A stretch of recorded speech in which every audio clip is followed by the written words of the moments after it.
Okay, so Jaclyn Hill is in hot water right now. And honestly, the internet is not holding back. We need to talk about what went down this week because it's wild, it's messy, and it's honestly a lesson for every single creator out there who's lost touch with their audience. This isn't just drama. This is a masterclass in what happens when you forget who got you there in the first place. Let's get into it. So, here's the thing about Jaclyn Hill. For anyone who doesn't know her, which honestly, where have you been? She used to be the beauty guru, like the girl. Tutorials, product reviews, chatting with her subscribers like they were her best friends. She made content that felt real, relatable, achievable, but things have changed drastically. She moved from Florida to LA. YouTube uploads, basically non existent. We're talking months without a video. Her content now is mostly short form stuff on TikTok and Instagram, and it's different, very different. Gone are the days of here's a drugstore dupe and let me teach you this technique. Now it's luxury hauls, designer bags, and mansion tours. And her fans? They're tired. This all exploded when Jaclyn posted what seemed like an innocent video on TikTok. To be like my daily slash weekly makeup. This is not my whole makeup collection. I have a closet of makeup and then I have all this right here that needs its own separate organization. Don't get me started. But this is supposed to just be the makeup. This is next to my vanity for my daily, weekly use. It has become way too much, as you can see, to the point that I don't even know what to grab for anymore. I have got to eliminate a ton of this from this area of my makeup room and really narrow it down to what I'm actually using on a weekly basis. So let's do it. Starting off strong. She was decluttering her makeup collection, specifically her bronzers. Sounds normal, right? Wrong. Because the sheer amount of high-end makeup she was casually tossing aside, people couldn't relate at all. Comments started rolling in. I don't even own one bronzer.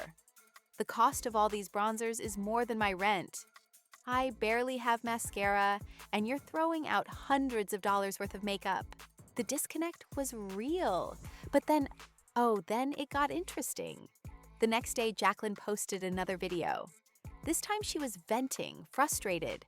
She talked about how the algorithm punishes her when she takes breaks from posting, how her views don't match her follower count, how she feels like she's posting into a void. She literally said she has 1 million followers, but only gets 30,000 views. She feels like she's talking to herself. Her audience isn't engaging. The people commenting don't even seem like real fans, just bots. Punished and penalized for not showing up and creating all the time. In the sense of, I took off, I didn't post a TikTok, I think, for a week and a half, 2 weeks, maybe. Sorry, shit, life happens. I've been doing this for 14 years. Maybe I'm a little burnt out, God forbid. But then I come back to TikTok and it's I'm put in this TikTok jail where my views are complete. And look, I get it. The algorithm is rough. Every creator deals with this. Taking time off does hurt your reach. That's just how these platforms work now. But here's the thing. That wasn't the real problem. Because when Jaclyn opened up about feeling disconnected from her audience came back with receipts, and they were not gentle about it. The floodgates opened. People made response videos, comments poured in by the thousands, and the message was crystal clear. Let me paint you a picture of what people were saying. One person wrote, "We've been begging for makeup tutorials for years, not product links, not home decor videos, makeup tutorials." Another said, "I skip your videos that show so much luxury because they don't make me feel good. I can't afford even one of your 100 bags. I skip because I don't want to feel down after watching." Someone else got even more specific. "Halloween came and went. No Halloween makeup. It's the holidays. No holiday makeup looks, just sponsored videos." People wanted the old Jaclyn back, the one who taught them techniques, who did first impressions, who recommended affordable products, who felt like a friend, not an untouchable influencer living in a different universe. And here's what really hit home for people. One fan straight up said, "I'm 35 years old. I've followed you since you worked at Mac. I've seen everything. Your struggles, your growth, your wins and losses. But now, it's vomit-inducing. We're tired of influencer culture, tired of ads, tired of content we can never afford." Out. But also, fair, because when you look at Jaclyn's recent content, it is out of touch, throwing away designer bronzers, eating $250 caviar, buying 2 designer leopard bags because she couldn't decide which one to keep, flying first class, cleaning out hordes of clothes. Meanwhile, her fans are working full-time jobs, trying to give their kids a decent Christmas, wondering how to pay rent. The disconnect couldn't be more massive. And you're gonna help me decide which one to keep, which one to return. I don't need more than one leopard bag for the fall with what I already own. It's excessive. So you're gonna help me pick only one. Now, Jaclyn did not take this well at first. She got defensive. When someone pointed out that people are struggling while she's buying handbags worth more than their mortgage, Jaclyn fired back. I also do giveaways all the time and link affordable items and dupes on the daily. But do you though, Jaclyn?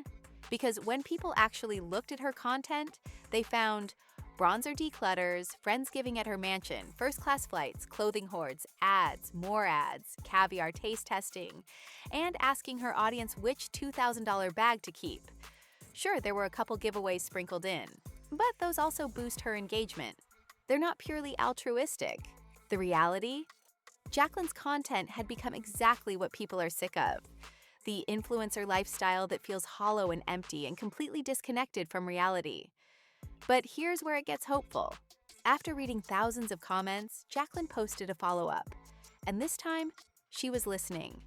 She admitted she was shocked by the response. She thought people were going to agree that the algorithm was the problem, but instead, they told her the truth. Her content was the problem. And to her credit, she said her ears are open. She wants to change. She asked her audience directly, "What do you want to see from me?" And people told her, makeup tutorials, education over influence, reviews of trending products, affordable recommendations, de-influencing content, going back to her roots. One comment that really captured it all said, "I want to be educated, not influenced." That's the shift. People don't want to be sold to anymore. They want to learn. They want authenticity. They want to see someone who remembers what it's like to be on a budget, even if they're not on one anymore. So here's the question. Will Jaclyn actually change?